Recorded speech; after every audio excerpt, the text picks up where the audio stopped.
Parce que nos villes se transforment perpétuellement, nous avons le devoir de recycler tous ces matériaux. Iprema, votre partenaire pour un développement durable.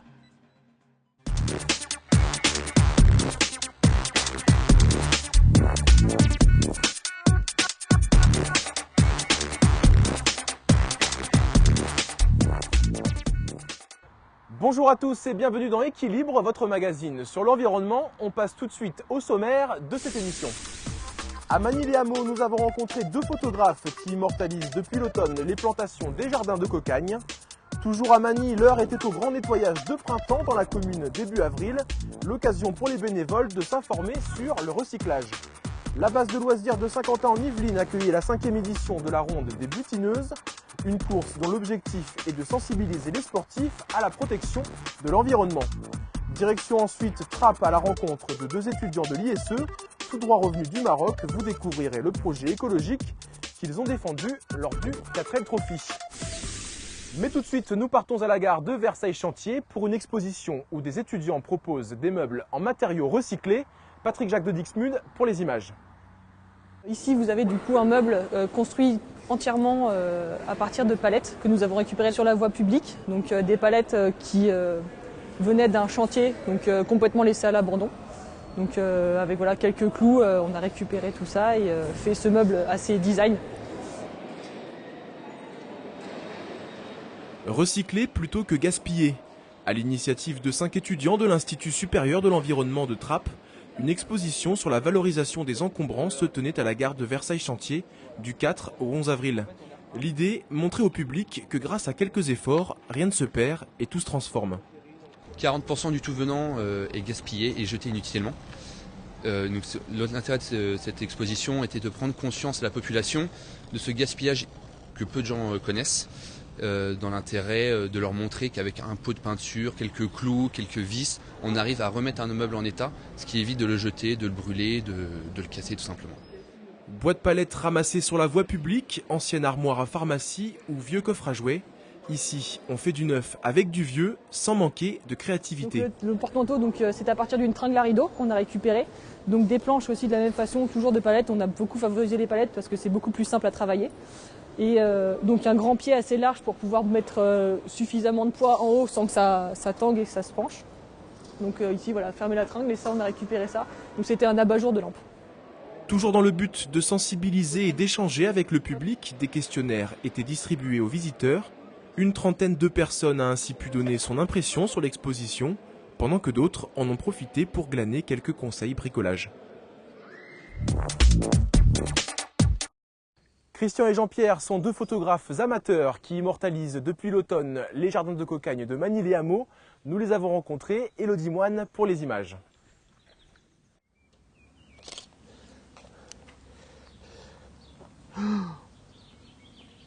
Oh, c'est terrible. On n'arrive pas à avoir les bonnes couleurs. Observer et capturer notre environnement au fil des saisons. C'est la mission, comme ils l'appellent, que Christian et Jean-Pierre, membres du club photo de Saint-Hilarion, se sont donnés.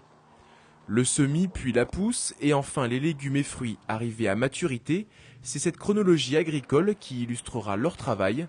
Et l'étape du jour, c'est le jardin de la ferme de Buloyer à Magny-les-Hameaux. J'ai pris pas mal de photos de semis, ce qu'il y a sous les serres encore. On a vu des salades qui étaient semées, plantées ou qui attendent la pousse, ma foi. Mais c'est surtout le travail de la terre encore qui est là il est tôt, ça démarre. On prend plusieurs prises de vue sous différents angles. Peut-être différentes sélections de l'appareil photo, de vitesse, enfin sensibilité ISO, quoi que ce soit. Chez soi, on retraite ça pas mal et on a quand même beaucoup de déchets, faut pas croire. Pour une photo bien réussie, il y a beaucoup de déchets. Ouvriers sous les serres humidifiées, arbres fruitiers le long des murs de pierre ou potagers en permaculture, les occasions d'immortaliser la nature ne manquent pas. Il faut pourtant trouver le détail qui accrochera l'œil. Au niveau photo, il faut regarder l'image. L'image, c'est la présentation, sa présentation, les objets, tout ça, pour ne pas avoir de regard qui glisse. Parce que si un regard glisse sur une photo, c'est nul, c'est pas la peine. Mais au contraire, là où le petit truc qui accroche, ça c'est une bonne image. Waouh! Le travail du club va continuer tout ce printemps. Les photographes exposeront ensuite dès le 1er juin au jardin de Cocagne et à la ferme de Grande Maison à Magny-les-Hameaux. Les beaux jours sont de retour et il faut laver la nature de ses déchets. Le 5 avril, l'heure était au grand nettoyage de printemps à Magny-les-Hameaux. Reportage. Une journée consacrée au bien de la nature. Le 5 avril, la commune de Magny-les-Hameaux a donné rendez-vous à ses citoyens pour le traditionnel nettoyage de printemps. Un nettoyage qui débutait par un stand d'information sur le parvis de la mairie. L'objectif, dialoguer et apprendre sur le tri des déchets. Dessins animés pédagogiques, jeux de tri ou échantillons, une association accueillait le public pour faire comprendre l'urgence de la situation. Il est temps que les gens prennent conscience de la pollution qui peut être évitée grâce au tri. On a de plus en plus de poubelles, on peut arriver jusqu'à 500 kilos d'ordures ménagères par habitant en France, par an. C'est énorme. 4 parcours de nettoyage démarraient ensuite de l'hôtel de ville réunissant 50 personnes jeunes et moins jeunes. 2 parcours en lisière de forêt et 2 parcours en cœur de ville avec le même but, sensibiliser le public à la protection de l'environnement. On a la chance sur Magny-les-Hameaux d'avoir beaucoup d'espaces verts et justement on se rend compte au travers de ces espaces verts qu'il y a quand même pas mal de déchets dessus. C'est un petit peu moins agréable pour eux pour jouer, pour s'amuser. Donc l'idéal c'est de les responsabiliser à ce niveau-là et qu'ils sachent que c'est à eux de préserver aussi l'environnement dans lequel ils sont. C'est pas la première fois qu'on y participe, ça fait plusieurs années qu'on le fait et je trouve ça utile, quoi. En fin d'après-midi, les déchets étaient réunis sur le parvis pour un tri. Métaux, verres et plastiques séparés, le tout était ensuite acheminé vers la déchetterie. La base de loisirs de Saint-Quentin en Yvelines accueillait la 5e édition de la Ronde des Butineuses, un trail dont l'objectif est de sensibiliser les sportifs à la protection de l'environnement. Anthony Reich, Patrick Jacques de Dixmude. La Ronde des Butineuses, une course à travers la forêt pour alerter sur la condition des abeilles. Ces petits insectes si essentiels dans le cycle de la pollinisation, mais exposés aux conséquences du réchauffement climatique. Nous avons relativement une sauvegarde sur le péril de l'abeille. On s'aperçoit qu'en région parisienne, en fin de compte, on est relativement peu atteint par les maladies qui peuvent être retrouvées sur les abeilles. On trouve énormément de diversité et c'est ce qui fait la force de notre nature et de notre environnement. Dans le cadre du projet Abeilles, sentinelle de l'environnement, la base de loisirs de Saint-Quentin en Yvelines accueille 5 ruches dans sa ferme pédagogique. Après 5 éditions et de nombreuses opérations de sensibilisation, les coureurs de la Ronde des Butineuses deviennent de plus en plus écolos lors de leur foulée dans les bois. La mentalité évolue parce qu'il y a de plus en plus de trail, de plus en plus de courses nature et donc les gens, on les sensibilise assez sérieusement sur ce point-là. C'est surtout dans l'ADN des trailers. Les autres coureurs n'y sont pas toujours très sensibles. On voit beaucoup de coureurs prendre un gobelet, le jeter dans la nature, prendre des tubes de miel et les jeter dans la nature et ça c'est pas bon. C'est indispensable. D'ailleurs, tous les trailers ont des gels en permanence sur eux.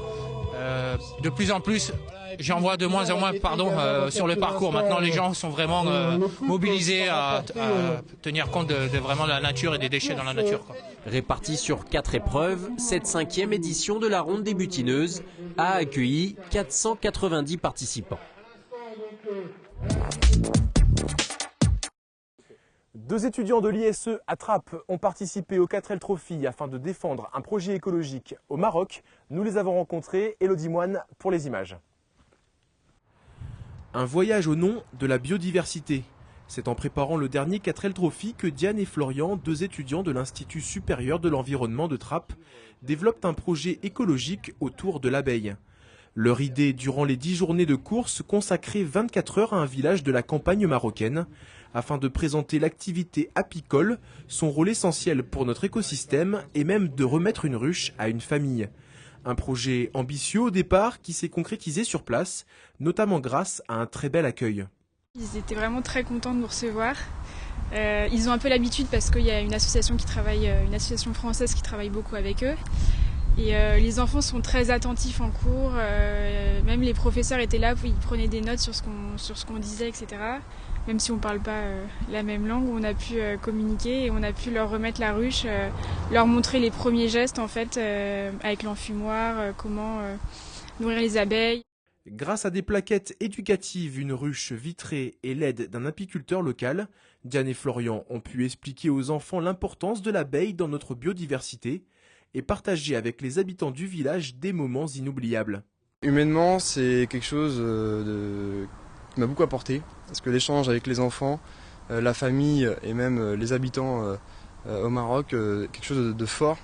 Voilà, on a pu partager des moments comme jouer au foot, ou même quelques paroles, parce que voilà, ils ne parlent pas entièrement français, les jeunes, donc du coup c'était plus par le geste, et en revenant après en France, on se dit qu'on a eu de la chance de vivre cette expérience. Au total, 10 équipages aux projets écologiques étaient présents sur la 17e édition du 4L Trophy. 2 000 € étaient offerts aux meilleurs d'entre eux. Si Diane et Florian terminent au pied de la première marche à bord de leur bi-4L, c'est un projet de cinéma solaire qui l'emporte cette année. C'est la fin de ce numéro d'Équilibre, mais avant de se quitter, on passe à votre agenda environnemental. Jusqu'au 21 mai, une exposition interactive vous permettra d'en apprendre un peu plus sur la transition écologique. Sous forme d'activité, les enfants et les parents cherchent ensemble des solutions pour économiser nos ressources dans plusieurs domaines comme l'énergie, l'eau, la biodiversité, la pêche ou l'agriculture. C'est à la Maison de l'Environnement de Magny-les-Hameaux et c'est gratuit. 2 autres rendez-vous encore à vous donner avant de se quitter. Samedi 17 mai, un atelier vous propose une découverte de la permaculture, comment vivre harmonieusement entre activité humaine et protection de notre écosystème. Rendez-vous dès 14 h au jardin de la ferme de Buloyer. Enfin, le 21 mai, une initiation ornithologique proposée par la LPO vous attend à Magny-les-Hameaux. N'oubliez pas de vous munir de votre paire de jumelles. C'est la fin de cette émission. Prochain rendez-vous le 16 mai. Et d'ici là, n'oubliez pas, la terre est notre mère, respectons-la. Salut!